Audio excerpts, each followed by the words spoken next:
Should have been a jump. So that's a level 3 done and dusted. Had a great week on the water. Could have done with a little bit more wind because we're doing spinnakers, but it was marvellous. We had no great big alpha males pushing in and barging about. So we had a lot of blokes though. So there was me and Cerise, a French lady, and 12 blokes from all over the place, Germany, America, Australia, doing our level 3. And we had an amazing skipper and 2 really great first mates. So the skipper just made everything different and made it really clear, and it was calm and really precise, ex-military, so you had to be on time for everything.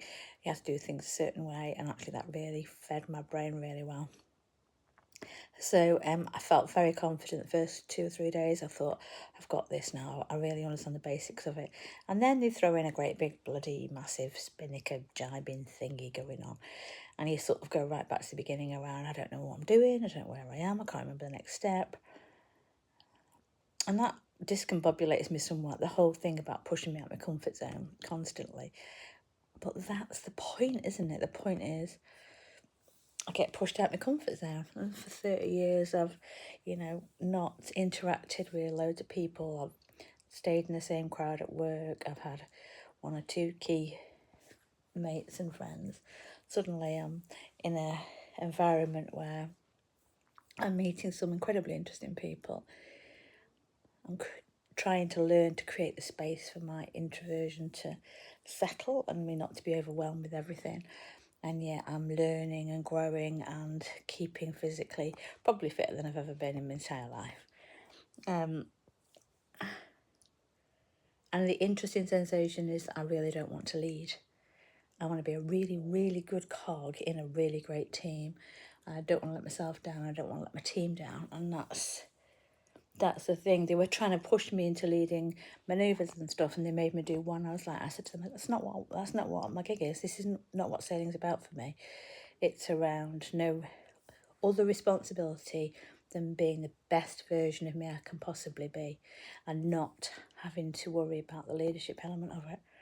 And they got that by the end of the week, and they respected the fact that my natural leadership style will come out in other ways, but I didn't have to lead. And that sensation is becoming more and more, I suppose, as I work through this process. Yeah. So loads of growth, loads of, more bits of self-discovery, which I really quite like. And loads of fab people. And loads of fab people. Funny, isn't it? Anyway, I'm knackered. I've got crew allocation tomorrow morning, which is at Portsmouth Guildhall, when as many of us as possible from around the globe will meet, and we'll be allocated our boats and our skippers and our first mates.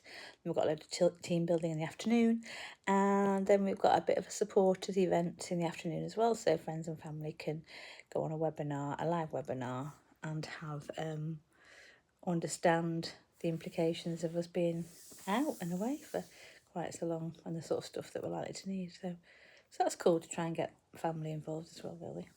But anyway, so I've got a few nice vids around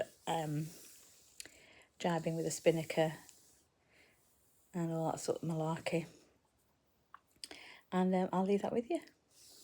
So thank you, Susie Under Sail.